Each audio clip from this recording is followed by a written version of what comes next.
Shalom! Você está em mais um episódio do podcast Exegese e Exposição. Este é um episódio muito especial. Estou novamente aqui com o professor Vernon Barros e nós vamos falar um pouco sobre aplicada ao conhecimento de uma exegese perfeita, específica, uma exegese feita para o Salmo 23. Na verdade, este episódio é um episódio complementar, onde vamos trabalhar com muito mais detalhes e profundidade sobre uma live que tanto eu quanto o professor Vernon participamos no canal do YouTube da Arena Apologética. Aliás, eu quero enviar um grande abraço aos irmãos que fazem parte da Arena Apologética por essa bênção, de podermos participar ali deste conteúdo. Mas como a live não tivemos muito tempo para aprofundar esse tema, então queremos hoje tratar especificamente do Salmo 23 e a geografia bíblica. E o nosso querido irmão, professor Vernon Barros, ele é professor de geografia bíblica, de modo que nós vamos agora ouvir a saudação do professor Vernon. Shalom, professor, tudo bem? Shalom. Olá a todos, é um grande prazer estar aqui nesse momento, junto com o irmão Davidson, que é um amigo de grande data também, e podermos compartilhar mais sobre esse assunto tão importante, tão rico, que é sobre o Salmo 23 e a geografia bíblica que está associada a isso. Isso aí, na verdade, essa live, assim como também a live foi também para mostrar, estamos apresentando para o grande público. Esse meu primeiro livro aqui, é um livro baseado completamente no Salmo 23, Revelações Originais do Salmo 23. É o meu livro que eu lancei no final do ano passado e estamos comercializando. Se você desejar, no final do nosso vídeo de hoje, o professor Vernon também tem um livro que ele publicou. E eu gostaria que ele apresentasse o livro dele também. Então, assim como o Davidson também tem um livro, que inclusive foi publicado, publicado não, foi editado pelo próprio pastor Davidson, um trabalho primoroso que eu gostei muito. É esse livro aqui, Da Eternidade ao Mais Profundo dos Vales, a geografia que a Bíblia ensina, uma análise bíblico-geográfica das origens e do universo. Esse livro também está sendo comercializado. Se você quiser adquirir, no final do vídeo terá o nosso contato para que você possa estar adquirindo esse vídeo, que com certeza será muito rico para a sua vida espiritual também. Amém. Então, até o final do nosso vídeo. Professor Vernon, nós já vamos começar então a tratar do nosso conteúdo. E eu vou apresentar para vocês aqui uma página do meu livro, para que a gente comece a falar sobre alguns aspectos do conhecimento geográfico que é importante que a gente ter para poder compreender adequadamente o conteúdo do Salmo 23. Muito bem, então o que nós estamos tentando perceber aqui é que o Salmo 23, para quem for ler o meu livro, você vai perceber que o Salmo 23 tem duas imagens que aparecem ali. A primeira imagem é a imagem normal do pastor e das ovelhas, que é a mais conhecida, que vai do versículo 1 até o versículo 4. E a segunda imagem que aparece, que a gente não vai tratar aqui, é a imagem do rei anfitrião e do outro rei peregrino vassalo, que se apresenta ao anfitrião e é, portanto, cuidado por ele. O nosso foco aqui é com a primeira imagem que aparece, do versículo 1 até o versículo 4, que fala sobre o pastor e as ovelhas do aprisco de Deus como pastor. E a gente vai tratar, então, aqui de alguns aspectos geográficos e práticos sobre o pastoreio no Israel nos tempos antigos. Então, a gente vai ver aqui um pouco do clima, um pouco dos locais, o possível local que o pastor conduz as suas ovelhas, ou vários locais ali, naquela região, e principalmente é o que mais a gente vai usar o tempo aqui, que é para falarmos sobre esse lugar chamado o Vale da Sombra da Morte. Será que é um lugar real? Será que é apenas uma forma poética do rei Davi estar tratando sobre um assunto que tem mais símbolo do que propriamente um lugar real? A gente vai ver hoje aqui uma ideia que o professor Vernon tem de que possivelmente possa ser sim um lugar real. Eu já estou dando spoiler, né, o professor, sobre o que a gente vai tentar tratar aqui. Muito bem, eu vou compartilhar então aqui a tela com você para poder a gente perceber alguns detalhes interessantes sobre esse lugar chamado Vale da Sombra da Morte. E vamos começar então a tratar sobre esse material. Eu estou aqui com a página do meu livro aberta, o capítulo 4, cujo título é Como o pastor não temo o mal, que trata justamente do versículo 4. E vamos então ler aqui alguns aspectos para que a gente possa entender um pouco mais sobre esse vale da sombra da morte, tá bom? Aqui no livro você vai ter acesso ao versículo, né, com essa tradução interlinear, e de versículo por versículo, né? Você vai ter acesso a isso. Então, eu vou adiantar aqui um pouco, porque o que nos interessa é essa parte aqui, ó. Esse subtítulo do capítulo 4 do meu livro, Escuridão assustadora como a morte. E é nesse aspecto que a gente vai começar a tratar aqui. No trajeto escolhido pelo pastor para as suas ovelhas, às vezes há regiões obrigatórias a percorrer que assustam o rebanho. A expressão Peguei Salmavet, por vale de escuridão profunda, ilustra essa possibilidade. Então, essa expressão Peguei Salmavet, ela deve ser traduzida literalmente como por vale de escuridão profunda. E vamos ver aqui um pouco do detalhe por que é escuridão profunda e não morte, como geralmente nós vemos em nossas traduções em língua portuguesa. Alguns linguistas discutem que o termo hebraico Samavet, de escuridão profunda, está relacionado com a palavra Kadiat Selem, que significa profunda escuridão. A língua acádia, também conhecida como acádio, acadiano ou assiro-babilônio, é o idioma mais antigo que possui testemunho de registros escritos, ou seja, textos cuneiformes, ou seja, em forma de cunha, porque de fato eram cunhas, né, que eram usadas para poder ir formando ali um texto em baixo relevo, como nessa imagem que você vê aqui, né? Era um idioma muito comum, é um idioma mais antigo, né, que existe e que se tem notícia, pelo menos. E então, provavelmente, o acádio deu origem a essa expressão, essa palavra tselem, né, para poder formar então a palavra salmavet em hebraico. Essa é uma teoria. Parece que como a gente está vendo aqui, ó, essa parece ser a opinião do Dr. Edson de Faria Francisco, grande hebraísta brasileiro, conforme ele anotou exaustivamente na sua seção de dificuldades bíblicas, né, no seu livro do Antigo Testamento Interlinear, em hebraico-português, volume 4, que trata dos escritos, né, onde se encontram os salmos. Muito bem. Mas outros especialistas dizem que Salmavet vem da aglutinação de duas palavras hebraicas, que é tsel, sombra, e mavet, que é morte, justificando a conhecida tradução sombra da morte. Aqui é uma segunda teoria para essa tradução. A versão grega dos 70, conhecida como Septuaginta, traduziu da seguinte maneira: Skias Thanatu, em grego, né? Skias Thanatu, que significa literalmente sombra da morte, como de fato influenciou as traduções em língua portuguesa.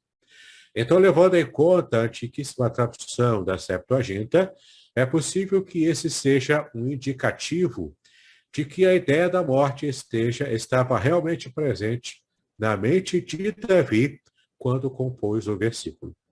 Tá bom? Então, essa aqui também é uma forma da gente entender que a ideia da morte estava presente provavelmente na mente de Davi. Mas, apesar disso, o que está no texto original em hebraico não é literalmente sombra da morte, mas sombra de escuridão profunda. E isso é importante você se lembrar com o que o professor Vernon vai falar mais à frente sobre a sua provável compreensão de qual seja esse lugar chamado de Vale da Escuridão Profunda.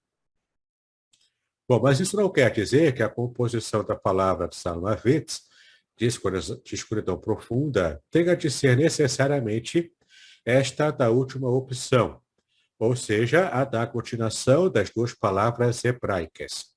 A tradução da Septuaginta pode indicar apenas que a ideia da morte estava presente, sim, na mente do salmista.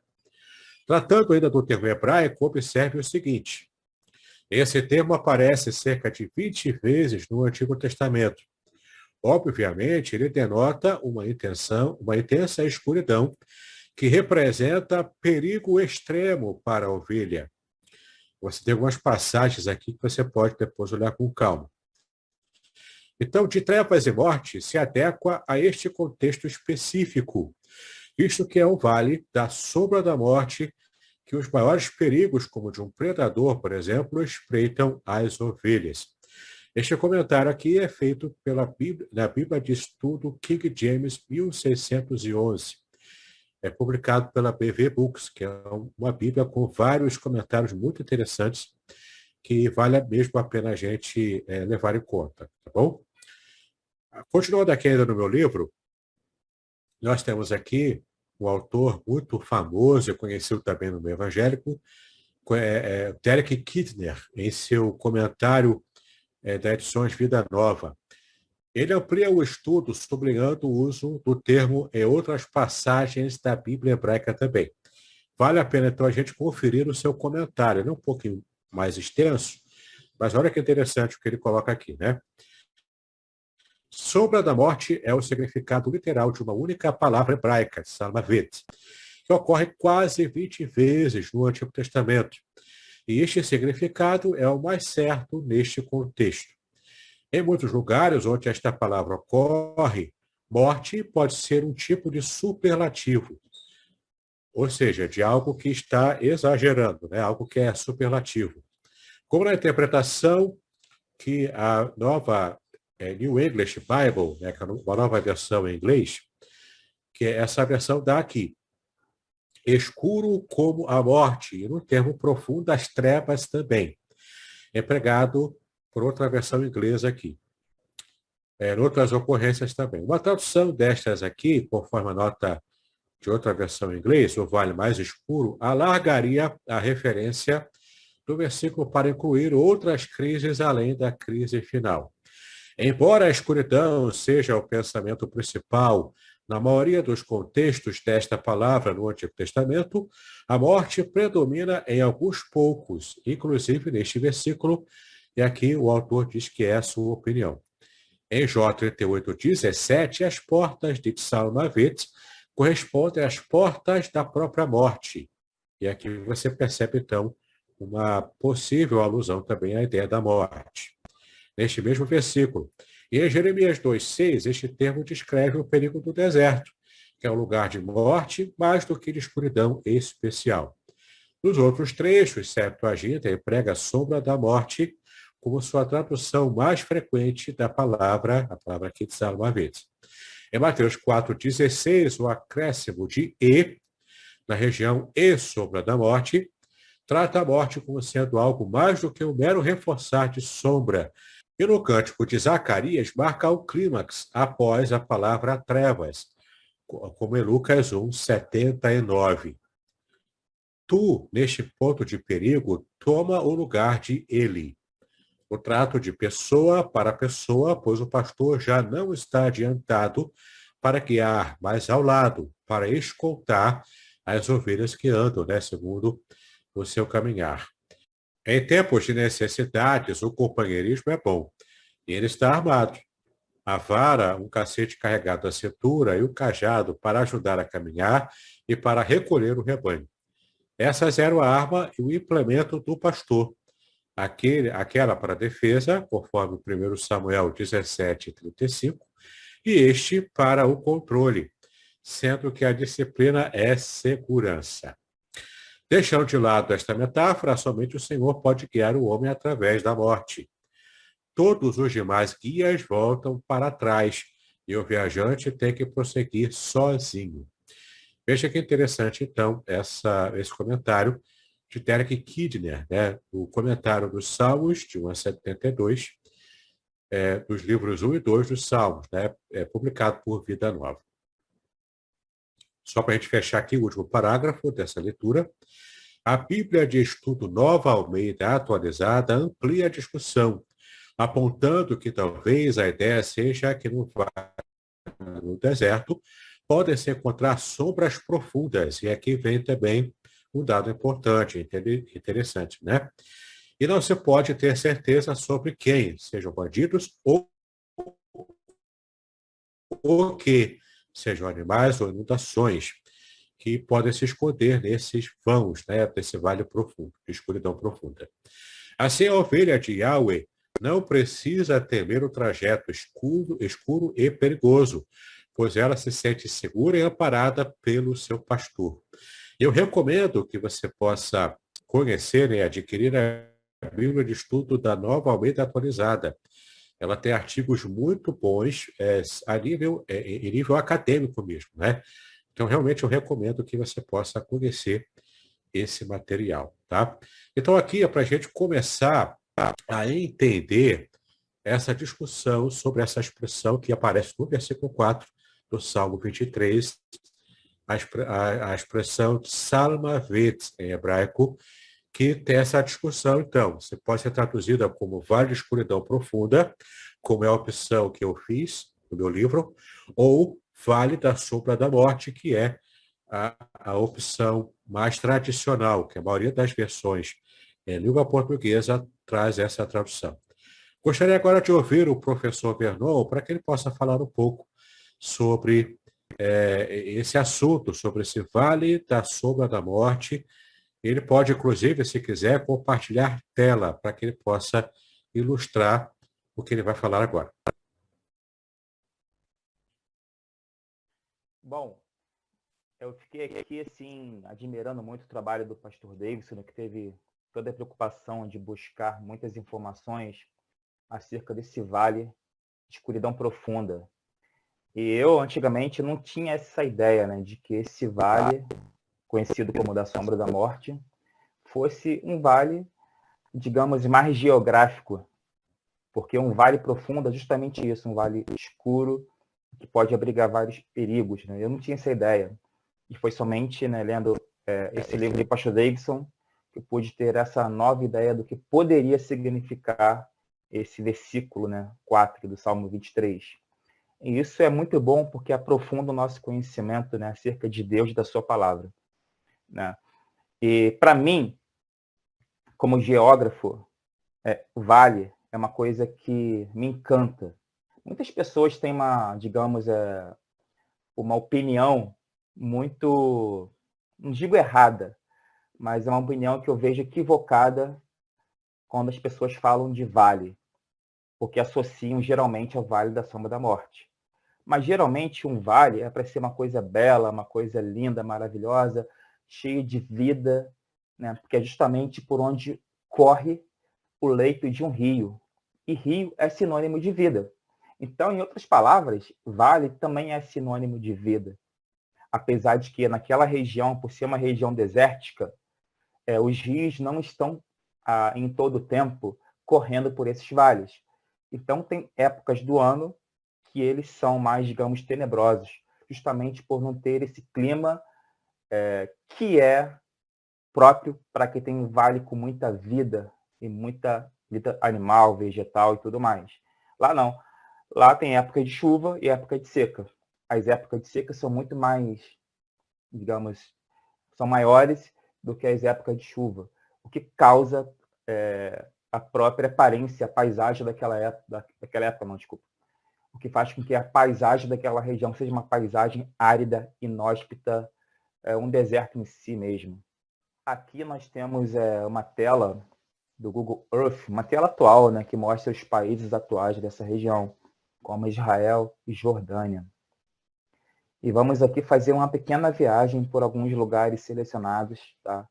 A todo momento, o pastor Davis, se quiser, também pode interromper, fazer suas observações sem problema nenhum, porque aqui já está salvo, não tem problema parar para poder comentar. Então vamos lá. Isso aqui é a interface do Google Earth. Eu dei o nome dessa apresentação de geografia do Salmo 23. Então vamos lá. O Google Earth te leva num zoom até a cidade de Jerusalém. Eu botei um coraçãozinho aqui, né? É uma cidade amada por muitos, né? Sejam judeus, cristãos, islâmicos, não importa. É uma cidade que é, digamos, venerada por muitos povos.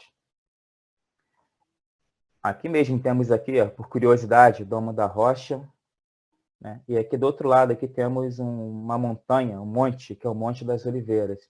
Vou mudar aqui a inclinação do relevo para que vocês tenham uma ideia melhor do relevo daquela região. E aqui logo de cara temos um vale, aqui no meio. Temos aqui o Monte do Templo e do outro lado o Monte das Oliveiras. E no meio uma região mais baixa, uma região de depressão aqui. Essa região nada mais é do que o Vale de Quidron. E Vale do Quidron, o pastor David já sabe, né? É aquele vale que ele falou que pode ser o Vale da Sombra da Morte. Até peço que o pastor Davidson fale sobre essa palavra, Quidron, para que a gente tenha uma ideia do significado real hebraico dela. Sim, a palavra Cedron em hebraico é Kidron. E eu até separei aqui uma outra tela, eu vou compartilhar também, depois o professor Vernon volta com o Google Earth, para que a gente possa ver algumas informações interessantes sobre o Vale do Kidron, né? O Vale do Cedron. Já estou compartilhando aqui, já estou saindo aqui desse meu livro. Eu estou aqui aliás, eu vou abrir aqui. Aqui eu estou aqui com o dicionário hebraico-português do Luiz Alonso Choquel, né, que é bastante respeitado e conhecido na língua portuguesa. Aqui, se você tem alguma noção de hebraico, você vai ver que é o nome Kidron, em hebraico, que é de verdade o Vale de Cedron, né, em português. Ele sempre ele sempre aparece com o nome Nahal, em hebraico, que é o nome, a palavra para o Wadi, que depois o nosso professor vai explicar o que é um Wadi, ou Vadis, né? Ele vai explicar isso aqui também. Só tem uma exceção, é que Kidron não aparece como Nahal, mas aparece aqui como Shadmut, que são os campos do Cedron, né? Que aparece aqui em 2 Reis 23, versículo 4. Então, o Kidron, ou Cedron, está sempre associado à torrente do Cedron. E tem vários versículos aqui para poder comprovar essa associação. Trata-se do Wadi Siti Maria, que corre em direção ao sul entre Jerusalém e também o Monte das Oliveiras, como o professor Vernon nos ensinou aqui. Eu estou aqui agora com outro dicionário, um dicionário internacional de teologia do Antigo Testamento, que vai nos dar uma compreensão um pouco melhor do que é o Adi, que é a palavra Nahal, né, em hebraico, que é a raiz como Nahal mesmo, né, que é o Adi ou torrente. E também pode ser classificado como palmeira, mas aqui, nos contextos que a gente está analisando, o Adi ele faz referência à torrente. Nahal na verdade, um Adi ou uma torrente. Segundo o dicionário, então, Nahal como o Adi, torrente, vale de torrente, rio, poço de mina, este substantivo geralmente se refere ao leito seco de rio ou à ravina, que na estação das chuvas torna-se uma torrente caudalosa, como também a torrente resultante. O ugarítico, que é uma outra língua tão antiga quanto o acadiano, né? Então, o ugarítico e o acadiano narlo tem o mesmo significado. A palavra também pode indicar um ribeiro ou rio perene. A ocorrência da palavra em Jó 28,4 é aparentemente um rapax no sentido, desse sentido de um leito de um rio, né, de uma torrente. Rapax é uma expressão latina técnica dentro da teologia que é conhecida como rapax legomenon, que é uma expressão que aparece uma única vez em toda a Bíblia. Então, aqui ele está dizendo que nesse contexto, a palavra nahal, como aparece aqui, é de fato um rapax legômeno, tá bom? Nesse texto de Jó. Sinônimos de torrente, rio, são nahar, curso d'água permanente, e eor, que procede do egípcio também, ribeiro, como canal, geralmente apenas para referir-se aos cursos de água também do Egito. Temos ainda Peleg, canal de irrigação, a Pic, a parte mais profunda e central de um vale, em que flui água também. E aqui também, veja-se também Ubal, né, que é sinônimo de vale fluvial. Muito bem, então, nós temos aqui várias ocorrências que você pode ver com calma, depois, se você tiver o Dicionário Internacional de Teologia do Antigo Testamento. Tem muitas informações interessantes sobre a palavra nahal, né, com esse sentido de wadi, que o professor Vernon já vai dar as informações geográficas sobre o que significa isso. Mas eu quero chamar a atenção para esse trecho final aqui desse verbete no dicionário, né? O Vale do Cedron, em hebraico Kidron, né? Por muito tempo associado com sepulturas, olha só, né? Esse vale, ele é associado com morte, com sepulturas, tem várias passagens aqui. E com terras impuras e contaminadas também.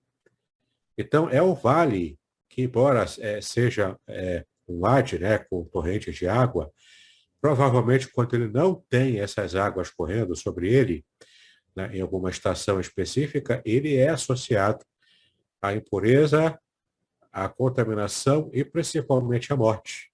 Esse também é um dado interessante que nos faz entender o porquê, né, de ter essas duas vertentes de interpretação para a tradução. Ali fluirão as águas vivificantes também, de Ezequiel 47, e aqui já é o inverso da morte, né? Mas será também no Vale do Cedron. E aqui, ó, no versículo 9, o dual representa ou uma forte correnteza, ou o bem enclítico do ugarítico também, que aqui é uma informação mais técnica tirada do ugarítico. Mas é interessante a gente pensar aqui no dual, porque na gramática hebraica existe, na questão do número, né, o singular, o plural e o dual. O singular é justamente a nossa ideia do singular, né? De um substantivo no singular. O plural, mais de um. E o dual é quando vem em pares. Então, orelhas, olhos, quando vem em pares, mãos, pés, quando vem em pares, aparece, então, esse aspecto dual do substantivo. Tá bom? Muito bem. Professor Vernon, agora você pode voltar a compartilhar o Google Earth e nos deu uma informação sobre o que são os wadis, para que a gente possa entender perfeitamente e por que o Vale do Cedron, em hebraico Kidron, né, se encaixa nisso. Aliás, a palavra Kidron significa escuro, tá bom? Em hebraico. Demos essa volta toda para poder chegar a essa informação. Kidron, em hebraico, significa escuro.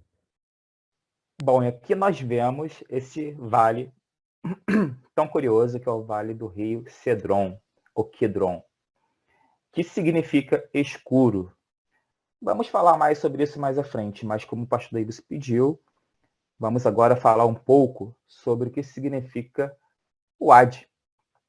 Então, tem dois termos importantes que devemos entender. Um termo é oásis, que é uma área isolada de vegetação em um deserto, tipicamente vizinho a uma nascente de água doce. São os tradicionais, né, que nós vemos em filmes, um lago geralmente rodeado por muita areia.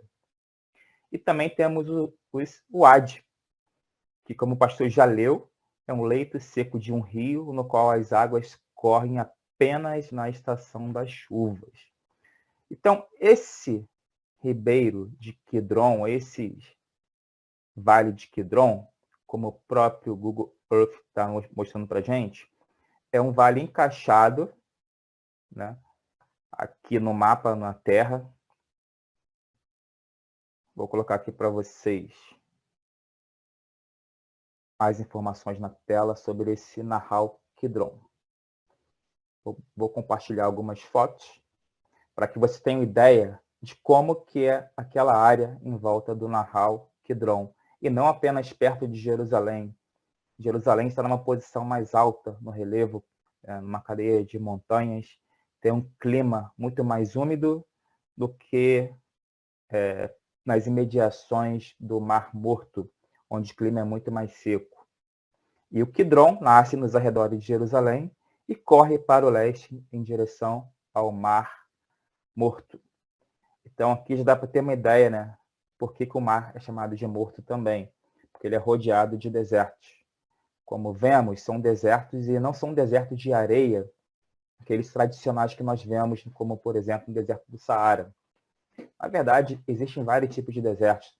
Também temos desertos gelados, de gelo, desertos quentes, como o do Saara. E esse que é muito mais pedregoso que está na tela. Vamos ver mais fotos. Aqui, ó, dá para ver um vale por onde, hipoteticamente, esse rio ribeiro de Kidron poderia estar correndo. Mas, por ser uma época seca, não é o que ocorre. Aqui já é uma cachoeira, nesse mesmo vale. Olha que bonito. Agora você imagina um lugar que é seco, inóspito, sem vida. Quando a água chega, ela muda completamente a paisagem. E não é à toa que esse rio Kidron também foi alvo de uma profecia que vamos falar também daqui a pouco, que muda completamente a paisagem do mar, inclusive vai mudar o Mar Morto em um mar cheio de vida. Aqui já temos uma outra foto. Com certeza temos uma revegetação nas imediações, parece que é mais próximo ali de Jerusalém, que dá para ver aqui uma região de mais casas no canto superior esquerdo.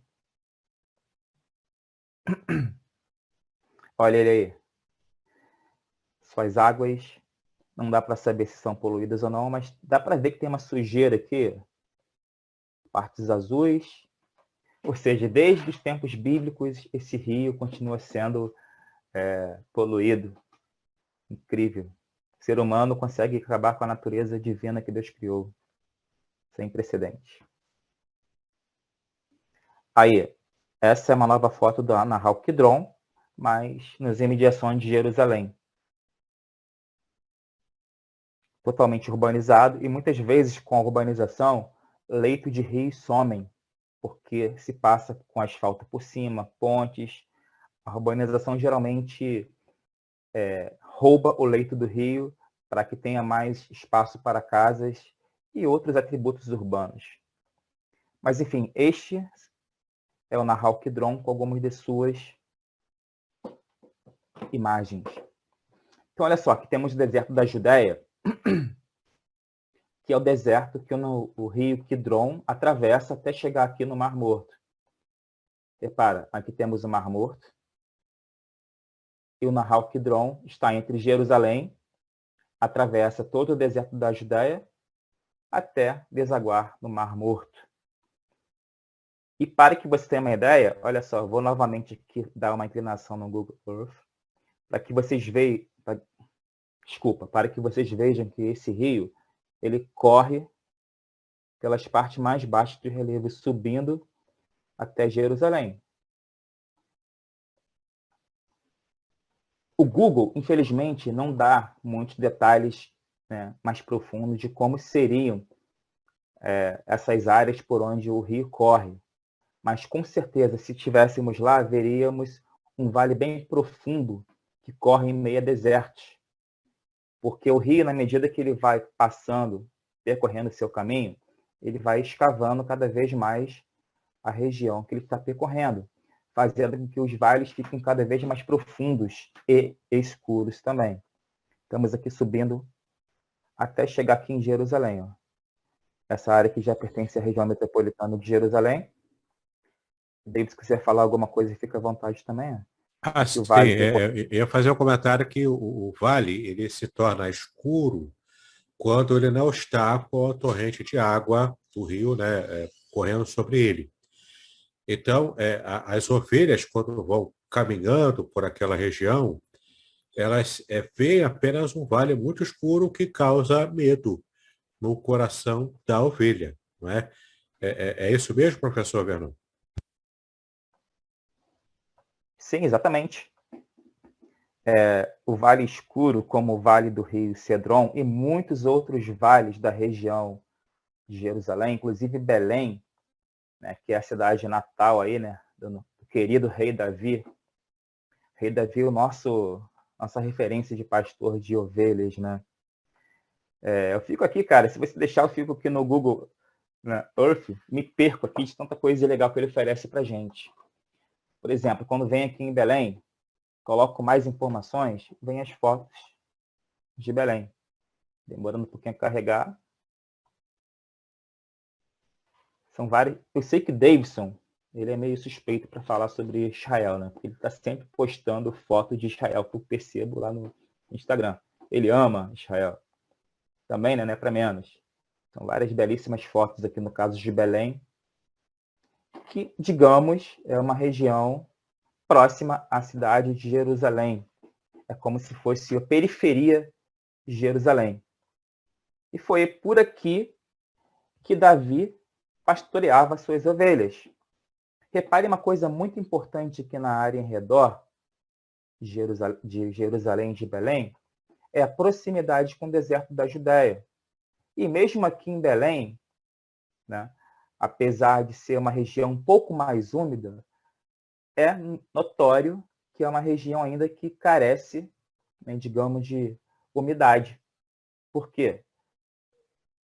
Porque são áreas bem inóspitas, áreas que hoje em dia nós temos a água que é levada para essas áreas, né, via urbanização.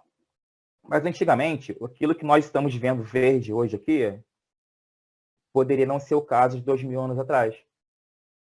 Como aqui, por exemplo, ó, essa região, vocês podem ver que é uma região totalmente árida, inóspita. E do ladinho aqui, temos áreas verdes. Por que isso? Porque a urbanização, né, com saneamento básico, trouxe água, né, e esgoto para muitas áreas que não havia antigamente. E esse acesso à água transforma realmente muitas dessas colinas que estão aqui em volta de Belém. Mas se formos voltar na época de Davi, com certeza essas áreas verdes seriam muito menores. Repare que é um vale bem profundo, onde passa um pequeno riacho também. De um lado, inóspito, de outro, mais esverdeado, né? Significa que existe uma certa irrigação ali. Quer comentar alguma coisa, Davidson, em relação aqui a Belém? Não, eu estou satisfeito. É só para a gente entender que, como Davi, por exemplo, era natural de Belém, não é? Pode ser que ele estivesse guiando seus rebanhos por essas regiões que você acabou de mostrar. É possível, né? É extremamente possível, sim. Né? Já que, por exemplo, ele nasceu em Belém, provavelmente cresceu em Belém com a sua família. Né? Inclusive, né, tem aqui uns versículos para até poder ilustrar esse pastoreio, né, por Davi. Por exemplo, em 1 Samuel 17,15, fala: Davi, porém, ia e voltava de Saul para apacentar as ovelhas de seu pai em Belém. Ou seja, a Bíblia fala claramente que Davi pastoreava suas ovelhas na região de Belém. E nisso que Davi ia e voltava, né, até o exército, né, para, por exemplo, visitar seus irmãos, levar comida, por exemplo, para seus irmãos. Então ele ia e voltava. E em Samuel 17:20 fala uma coisa curiosa também em relação ao pastoreio de Davi. Davi então se levantou de madrugada, pela manhã, e deixou as ovelhas com um guarda. Ou seja, Davi não deixava as ovelhas sozinho. Por quê? até por causa dos perigos também, né, que havia na região, não apenas perigos em relação a animais, né, perigosos, mas também a próprias pessoas que poderiam roubar o rebanho. Enfim, a vida da ovelha nunca foi uma vida fácil, né, pastor? Se torna um pouco mais fácil quando o pastor é dedicado, amoroso, né? Mas quando é um mercenário que está ali só pelo salário, aí o rebanho pode correr perigo, né? Pois é. Que detalhe é o seguinte, o próprio Davi, quando foi lá levar, né, a comidinha lá para seus irmãos, né, fazer um agrado lá, levou uma bronca do seu irmão Eliabe. Sabe, conhece essa história, pastor? Sim, com certeza, né? Então, vou ler aqui o versículo, 1 Samuel 17, 28. Inclusive, nos traz um dado interessante. E ouvindo Eliabe, seu irmão mais velho, falar àqueles homens, no caso, Davi falando com alguns homens, né? Acendeu-se a ira de Eliabe contra Davi e disse: Por que descestes aqui? Ou seja, aqui já tem um dado geográfico muito interessante. Por que descestes aqui? Como eu falei, a região de Jerusalém e Belém era uma área mais alta.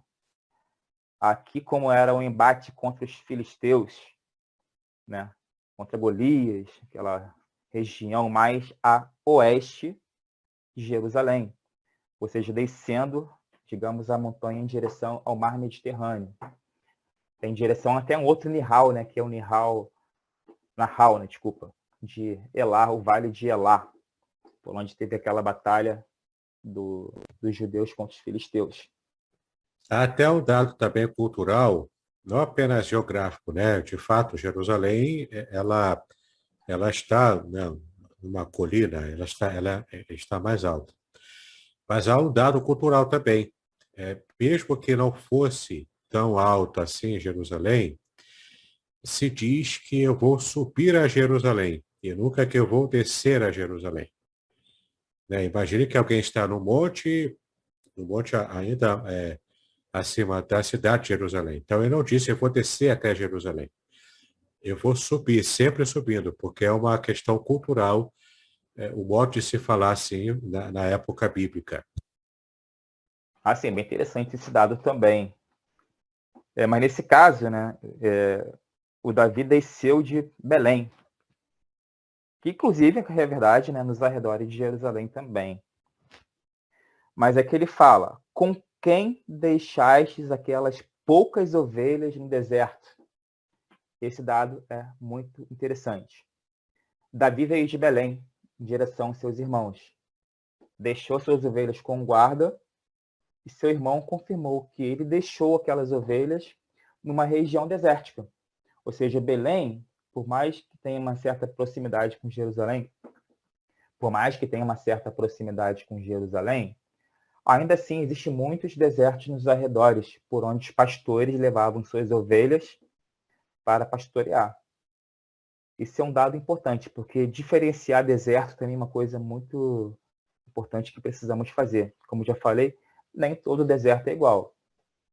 O deserto da Judéia é um deserto mais pedregoso, um deserto que, quando você olha a paisagem, você não vê uma quantidade enorme de areia. O que você vê são pedras e mais pedras em cima de pedras, e montanhas rochosas formadas em grande parte por arenitos que são escavados pelo rio, formando vales profundos.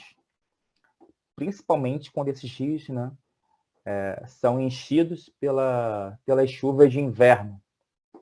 A época mais chuvosa lá em Israel geralmente corresponde a dezembro, no inverno, onde as chuvas caem em torrentes. E o termo corrente é muito interessante porque ele desce com uma velocidade grande e uma violência grande. E isso faz com que se escave ainda mais esses vales por onde o rio corre, aprofundando cada vez mais e tornando esses vales cada vez mais tenebrosos, mais sombrios, digamos assim. E para uma ovelha, um vale profundo que você não consegue descobrir o que está na outra esquina, pode ser alguma coisa bem perigosa. Até retornando aqui um pouco à informação dos tipos de deserto, né, como você descreveu, a sua informação de que os desertos das terras bíblicas são desertos pedregosos. Foi justamente no deserto que Cristo foi enviado, né, pelo Espírito Santo para ser tentado, para o deserto da Judéia. E, de fato, a primeira tentação que o diabo fez para Cristo foi que ele pudesse transformar as pedras em pães. Porque, como o deserto ele tem essa característica de ser pedregoso, o que não faltava ali era pedra, tinha em abundância. Então, de fato, quando o diabo fala, olha, você pode transformar pedras em pães, ou seja, você não precisa passar fome, porque pode ter aqui fartura de pães, caso você transforme esse monte de pedras aqui nesse elemento, o pão, não é? Estou compartilhando aí agora com vocês uma foto do deserto da Judéia, para onde Cristo foi levado. Repara a quantidade enorme de pedras. Consegue observar, pastor? Sim, dá para perceber várias pedras, né? Vários tamanhos e a própria rocha ali, né, que a pessoa pode escalar, é pedra, né? Não é areia, é pedra, No de caso, fato. são pedras que são chamadas também de arenitos, Sim, porque eles foram depois, são pedras de rocha sedimentar, que são formadas ao longo do tempo geológico, né? E são formadas por sobreposição, uma camada em cima de outra. Se você sim. reparar, você consegue ver bem isso aqui, ó, Dá para ver por o onde está passando desenho mal. das camadas ali. Nesse caso, Isso no aqui também. deserto da Judéia não corre nenhum rio, né? Não tem o Ocorrem Ade rios. ali. Também corre Sim, aí? existe vários wades que correm pelo deserto da Judéia. E são eles os responsáveis, por exemplo, de aprofundar esses vales. O Sim. próprio Cedron, o Quidron, ele corre, sai de Jerusalém aqui, ó. Cadê Jerusalém aqui? Ele desce em direção ao Mar Morto, passando no meio do deserto da Judéia. Ah, sim. Um outro exemplo, aqui mais embaixo, é Engedi. Vou até Enguedi, colocar né? aqui para você. Isso, Sim. Engedi. Que é também um outro Nahal, né? Aqui eu vou clicar em mais Sim. informações. Olha que bonito, pastor. Linda. Uma cachoeira, né? Olha que coisa Uma linda. cachoeira. Vou voltar aqui para as pessoas poderem ver com Sim. mais detalhes. Linda Repara aí, cachoeira. repara que a cachoeira está descendo em camadas de rochas. Camada de rocha. Parece até uma escada escavada na rocha, né? Mas não é. É natural isso. Exatamente, é natural. Bacana. Inclusive, nesse lugar, em Ged, tem um parque nacional, um parque natural lá que as pessoas podem visitar, que é muito bonito. Olha só isso. Lindo, né? Nem parece deserto. Olha a vegetação. Pássaros ali. Isso aqui é no Parque Natural, tá? Sim. É uma área que foi, digamos, em torno desse rio, desse oásis, né, que podemos chamar de oásis também, porque a água propiciou essa vegetação aí nesse local. Mas se Isso é você natural, for... né? Não é artificial, não. Foi criado porque Israel desenvolveu essa tecnologia de fazer florescer no deserto. Mas ali Sim, é tecnologia humana. Nesse caso aí é natural. é natural, mas também tem um toque humano, porque eles É, aproveitaram a água do oásis, do Engedi, para poder para desviar o poder... curso né, do rio, algo assim. Exatamente, e fazia dali um lugar, um parque para que as pessoas pudessem visitar também. Bacana. Pô, que aves bonitas, Pavão, né? ah, é o pavão aí, ó. Ou Lindo. seja, tudo nesse parque natural. Muitas palmeiras. Sim. Olha essa imagem. Lindo. Paradisíaco, hein? Pois é. É uma pena, né, Paradisíaco. que grande parte do ano não tem água suficiente para poder encher, né, essa piscina natural. Isso é em Guedes, né? Isso, em Guedes. Muito bem. Bom, voltando aqui então, porque essa parte do clima, infelizmente, né, infelizmente não, né, mas Israel, ao mesmo tempo que teve muita sorte, porque tem um rio ali que corre, o Rio Jordão, e ter partes altas que seguram as nuvens, provocando a chamada chuva orográfica na região de Belém, Jerusalém, as partes mais altas. Mas também tem muitos desertos. Isso é um dado importante que eu quero até comentar sobre o clima aqui da região com vocês. Então, em relação ao clima, é importante falar que um versículo bíblico que está em Deuteronômio 11, versículos 10 a 12. Resume bem o clima da Terra Santa. E nada mais do que um versículo bíblico para poder explicar para nós sobre como que é o comportamento desse clima lá. Diz assim: porque a terra que passas a possuir não é como a terra do Egito, de onde saíste, em que semeavas a tua semente e a regavas com o teu pé, como a uma horta. Repara, está diferenciando a terra do Egito da terra de Israel. No Egito, não chovia praticamente nada. Então, tudo que eles semeavam era preciso ser regado com o pé com as águas do rio Nilo. Continuando o versículo. Mas a terra que passais a possuir é terra de montes e de vales. Da chuva dos céus beberás as águas. Esse fator é muito importante. Como eu falei, aquela região mais montanhosa segura a chuva. Chuvas orográficas, elas tendem a acontecer devido à nuvem que vem do mar Mediterrâneo. Quando ela encontra uma montanha, ela é obrigada a subir. Nisso que a nuvem sobe, esfria as gotículas de água que tendem a cair em forma de chuva. E é por isso que aquela região mais alta de Jerusalém, do Vale Central ali de Israel, do Vale Central não, da região montanhosa central de Israel, é uma região que chove mais, como a própria Bíblia afirmou aqui. Da chuva dos céus beberás as águas, diferentemente do Egito, que lá não chovia praticamente nada. Toda a fonte da água vinha do rio Nilo. Já em Israel não é bem assim. A chuva, e essas chuvas, mesmo que sejam sazonais, ocorrendo principalmente no final do ano, no inverno, eram chuvas regulares, sempre chove em Israel. Fato que não acontecia lá no Egito. E essas chuvas alimentam os rios que descem na forma de torrentes e chegam tanto ao Mar Morto quanto ao Mar Mediterrâneo. Então, só para finalizar, terra que o Senhor teu Deus tem cuidado. Ou seja, vemos que Jerusalém, aquela região de Israel é especial, porque a Bíblia fala que aquela área é uma região especialmente cuidada por Deus.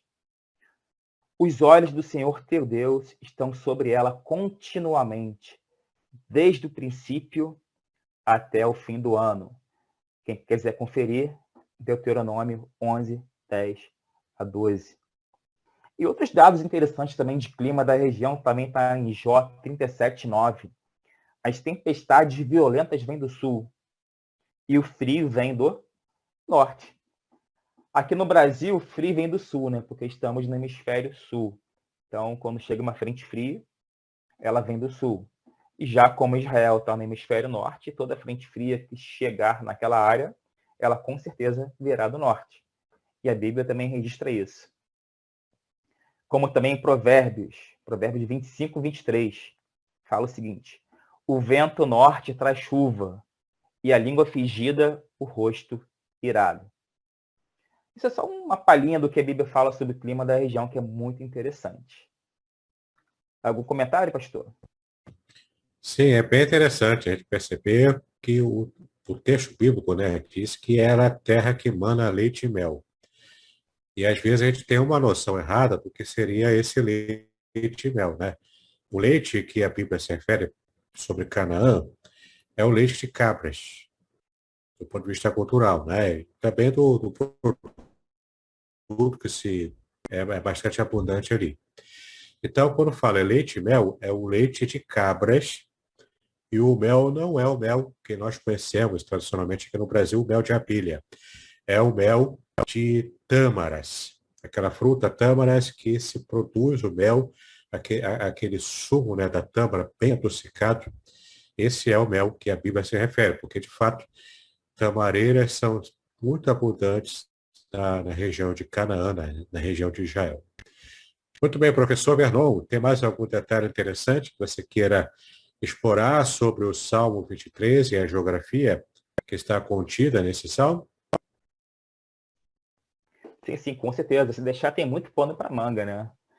Mas uma coisa que eu não sabia era essa questão do mel. Mas o fato interessantíssimo, e cabe muito bem na nossa live de hoje, nossa gravação, é quando você falou que o leite é o leite de cabra. E Cabras. também tem a ver, isso, que tem a ver com o próprio pastoreio também, né? Tanto dos Sim. pastores de ovelha quanto de cabras.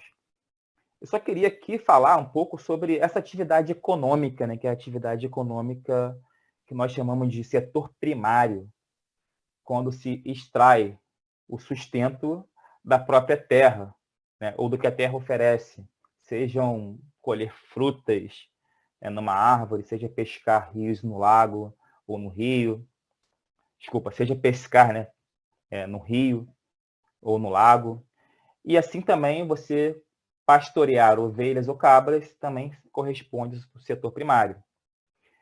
E para pontuar bem essa atividade naquela época, lá do rei Davi, na época de Jesus, né, geralmente era uma atividade de verão. Ela geralmente acontecia desde a época da Páscoa aproximadamente e ia até novembro, quando começava a esfriar, né? E isso é importante, porque as ovelhas, elas precisam ficar protegidas no inverno. Elas não podem sair pastando no inverno, né? Elas estavam confinadas durante o período de inverno e eram soltas para a própria lã também poder crescer e tudo mais, no período do verão. Essa era a atividade econômica, assim era, melhor dizendo, a atividade econômica daquela época. E uma coisa interessante também tem a ver com o próprio Jacó, que até reflete um pouco do clima também. Quando ele fala lá em Gênesis 31:40, ele fala assim: estava eu assim, de dia me consumia o calor e de noite a geada, e o meu sono fugia dos meus olhos. Ali ele estava falando com seu sogro, né, Labão, de como era a sua atividade no dia a dia no pastoreio das ovelhas. Como aquela região é uma região que chove pouco, acontece esse fenômeno chamado amplitude térmica, que é a diferença da menor temperatura para a maior temperatura no mesmo dia. Então, de dia era um calor escaldante e de noite era um frio danado. E por que isso acontecia? Melhor, por que isso acontece? Acontece devido à falta de umidade na atmosfera. Porque lugares mais úmidos, essa diferença da temperatura mais baixa da temperatura mais alta é bem menor. Agora, em lugares como Israel, nos arredores de Belém, por ser uma área muito seca, essa diferença da menor temperatura à noite para a maior temperatura durante o dia é muito alta. E o pastor sofre. O pastor sofre para poder pastorear suas ovelhas. E não à toa também, né, pastor? Até hoje em dia, as ovelhas dão trabalho, não dão? Então, tem sempre aquela ovelha, né, que se desgarra e para voltar às vezes teima, né? É difícil. Você falou que o pastor evita pastorear os rebanhos na época do inverno. E essa é uma questão interessante também, porque é um dos argumentos que nós temos de que, com certeza, o nascimento de Jesus não foi em dezembro. Em Isso. dezembro, como já é sabido, é o mês de inverno, né?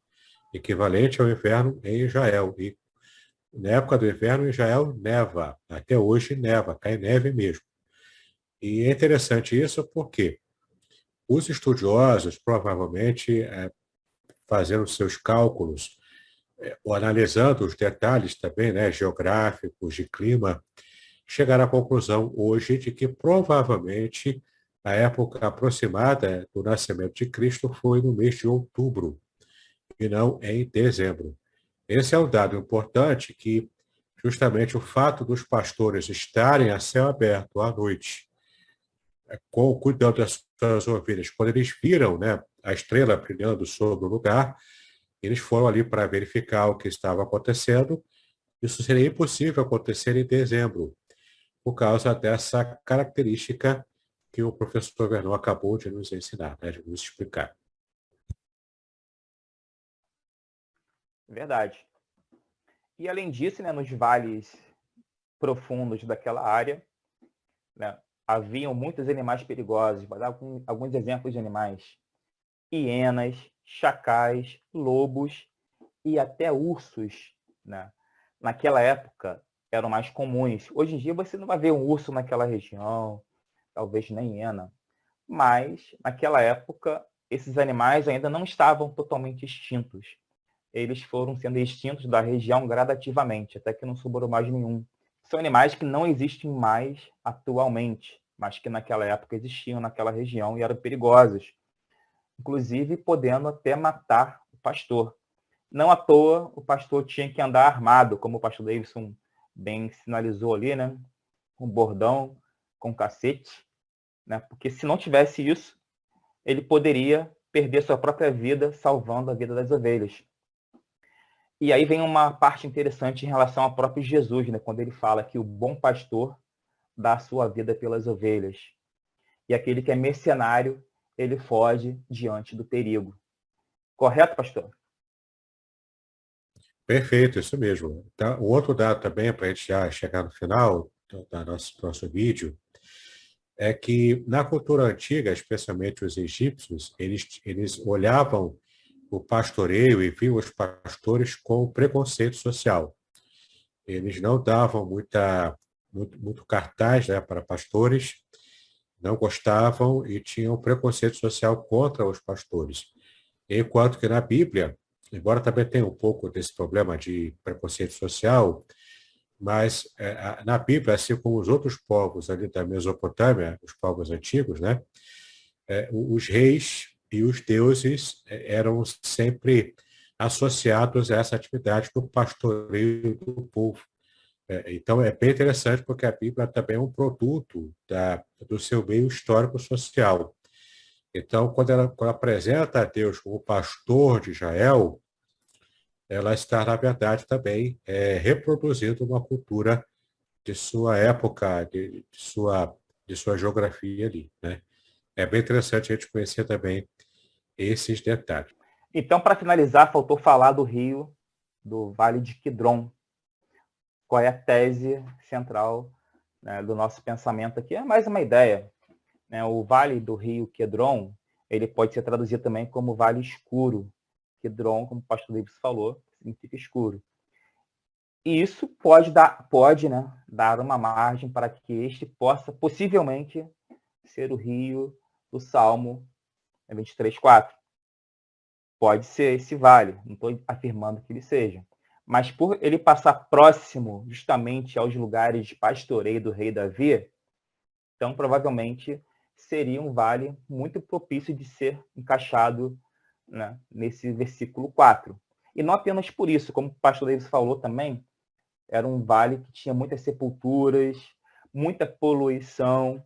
Vou ler um versículo aqui só para vocês terem uma ilustração sobre como que esse rio Cedron era maltratado pelos contemporâneos à época. Está em 2 Reis 23:6. Fez também tirar o bosque fora da casa do Senhor, fora de Jerusalém, ao ribeiro de Quedron, e queimou-o no ribeiro de Quedron, e tornou-o em pó, e lançou o pó dele sobre sepulcros dos filhos do povo. Ou seja, havia um bosque onde as pessoas também tinham uma relação de idolatria. Esse bosque foi queimado e lançado no ribeiro de Quidron. Ou seja, a poluição desse ribeiro era muito grande. E poluição também pode ser sinônimo de morte. Fora isso, era uma área com muitos sepulcros. E uma outra passagem bíblica que fala sobre isso está em 2 Crônicas 29:16. E entrando o sacerdote dentro da casa do Senhor para limpá-la, tiraram toda a imundícia que acharam no templo do Senhor, ao átrio da casa do Senhor, a qual tomaram os levitas para tirá-la fora ao ribeiro de Quidron. Ou seja, era muito comum tudo quanto era imundície ser jogada no ribeiro de Quidron. Então, o rio poluído não pode ser um rio que a ovelha pode ir lá e se alimentar, matar sua sede, né? Um rio poluído, ainda mais com, digamos, não digo coliformes fecais da população que vive em volta, mas também com carne em decomposição que infiltrava pelo lençol freático e contaminava as águas. Isso também pode provocar doenças e morte. Então, quando Davi, se for o caso, pastoreava pelo ribeiro de Quidrom, ele não poderia deixar suas ovelhas tomarem daquelas águas, pelo fato de serem muito poluídas. Fora isso, o vale ser escuro e poder abrigar também outros perigos. Quando a gente estuda, né, faz uma exegese bem feita, considera os dados geográficos, históricos, culturais, isso traz o texto bíblico com mais relevo, né? Inclusive até considerando informações arqueológicas. Muito bem, então estamos de fato encerrando o nosso vídeo e eu quero novamente falar com vocês sobre o meu livro, Revelações Originais do Salmo 23. Aqui eu analiso palavra por palavra o Salmo 23, em todos os seus versículos na língua original em hebraico. Trago também algumas informações, como essa que nós vimos no vídeo de hoje, informações de cunho histórico, cultural, geográfica, que vão te ajudar a compreender de verdade o Salmo 23 em toda a sua amplitude. Se você quiser adquirir o livro, basta fazer contato comigo. Você pode fazer contato aqui mesmo pelo canal do YouTube, lá nos nossos comentários, você faz lá o seu pedido, manda o seu contato que eu faço. Eu mando para você, então, as informações para você adquirir e vai chegar na sua casa o livro Revelações Originais do Salmo 23. Professor Vernon, quem quiser adquirir o seu livro, como que pode fazer para adquirir? Pode falar com você também, né? Que você pode ser o mediador aí, né? Entre mim e quem quiser adquirir o livro. Ou também pode entrar no site da Amazon e comprar a versão digital. Só chegar lá e pesquisar ou pelo meu nome, né? Vernon Barros, ou pelo nome do livro, Da Eternidade ao Mais Profundo dos Vales. A geografia que a Bíblia ensina, que também vai levar direitinho lá para o link. Mas eu prefiro o livro físico, né? Então, quem quiser o livro físico para poder manusear as páginas, pode entrar em contato comigo no telefone 21 99 690 8874 pelo WhatsApp. Isso aí, é só enviar então a mensagem, né, para o WhatsApp do professor Vernon. O meu WhatsApp também, para quem quiser fazer contato, é 021 998 585402. Muito bem, professor Vernon, suas considerações finais. E assim estamos já chegando ao final do nosso vídeo de hoje. Foi um prazer estar aqui fazendo essa gravação e poder falar um pouco desse Salmo 23, que é um salmo muito maravilhoso, que traz muita riqueza ao nosso coração.